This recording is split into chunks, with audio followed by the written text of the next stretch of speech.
కోసం అందరిని ఇష్టానుసారంగా వాడింది మీరు. నిన్న కూడా చూశారు, ఒక ఎమ్మెల్యే ఈ జిల్లాలోనే నన్ను తిట్టాలంట, నన్ను పవన్ కళ్యాణ్ తిట్టాలంట. అంటే ఎంపీ సీటు కావాలంటే, ఎమ్మెల్యే సీటు కావాలంటే ఎంత సేవ చేశావని కాదు, చంద్రబాబుని ఎన్నిసార్లు తిట్టావు,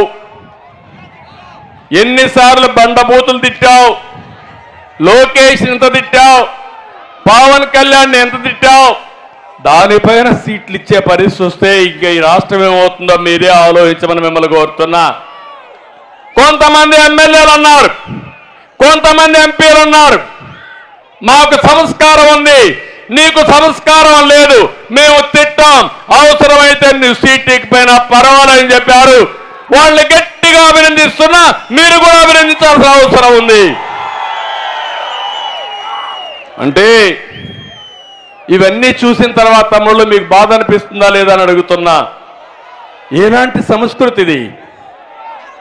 అంటే నన్ను మా మిస్సెస్ని అసెంబ్లీ సాక్షిగా తిడితే, బూతులు తిడితే వీళ్ళు పెద్ద నాయకులు అయిపోతారా అని నేను అడుగుతున్నా. నా జీవితంలో ఎప్పుడూ బాధపడలా, ఒక్కరోజే నేను బాధపడ్డా. నా జీవితంలో 23 క్లేమోర్ మైన్స్ నా మీద బ్లాస్ట్ చేసినప్పుడు కూడా సాక్షాత్ వెంకటేశ్వర స్వామి నాకు ప్రాణభిక్ష పెట్టాడు. ఆ రోజు కూడా నేను భయపడలా. నేను చేశాను ఒక మంచి పని, ప్రజల కోసం బతికాను. అందుకే ఇలాంటి వచ్చినప్పుడు కూడా ధైర్యంగా ముందుకు పోయా. కానీ జీవితంలో ఒకే ఒకసారి బాధపడ్డా, అది నా భార్యని అసెంబ్లీలో తిట్టినప్పుడు బాధపడ్డాను తమ్ముళ్ళు అని చెప్పి నేను మీకు తెలియజేస్తున్నా. ఆ రోజే చెప్పాను, ఇది గౌరవ సభ కాదు, ఈ సభలో నేనుండను, ఇది గౌరవ సభ. మళ్ళా గౌరవ సభ చేసిన తర్వాత ఈ అసెంబ్లీకి అడుగు పెడతానని చెప్పి శపథం పెట్టి వచ్చా.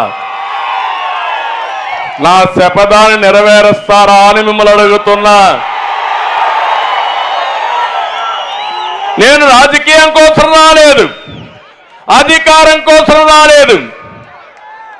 ఒక మారుమూల గ్రామంలో ఉన్న నేను ఒక రైతు బిడ్డగా పుట్టి ఈరోజు ఐటీని ప్రమోట్ చేసే స్థాయికి వచ్చానంటే అది మీ అందరూ చూపించిన ఆదరణ, మీ అందరి సహకారం. అలాంటి దీనికి మనం ఇది చేశాం. ఈరోజు మనందరం కూడా ఒక పక్క బాధలున్నాయి, ఒక పక్క ఇబ్బందులున్నాయి, కానీ మనందరం ముందుకు పోవాల్సిన అవసరం ఉంది. నేను ఒకటే మనసులో పెట్టుకున్నాను, నెంబర్ 1 మనందరం కూడా గుర్తుపెట్టుకోవాల్సింది, తెలుగు కమ్యూనిటీని ప్రపంచంలోనే నెంబర్ 1గా చేయాలన్నది నా కోరిక. ఇప్పటికే దేశంలో ఎక్కువ తలసరి ఆదాయం వచ్చే రాష్ట్రం ఏదంటే అది తెలంగాణ. దానికి నాంది పలికింది ఎవరంటే 25 సంవత్సరాల కంటే ముందు నేనే పలికా. ఆ ఎకో సిస్టమ్ పనిచేస్తా ఉంది. దానివల్ల రాష్ట్ర ప్రజానీకం బాగుపడుతున్నారు. ఇంకో పక్క నేను ఆ రోజు ఐటీకి ప్రాధాన్యత ఇచ్చాను. ఈరోజు ప్రపంచం అంతా వెళ్ళారు. ఆ దేశస్తుల కంటే ఎక్కువ తలసరి ఆదాయం సంపాదిస్తున్నారు. నేను ఒకటే ఆశిస్తున్నా, తొందరలోనే ప్రపంచంలోనే తెలుగు జాతి శక్తివంతమైన జాతిగా తయారవుతుంది. నాకు అనుమానం లేదు.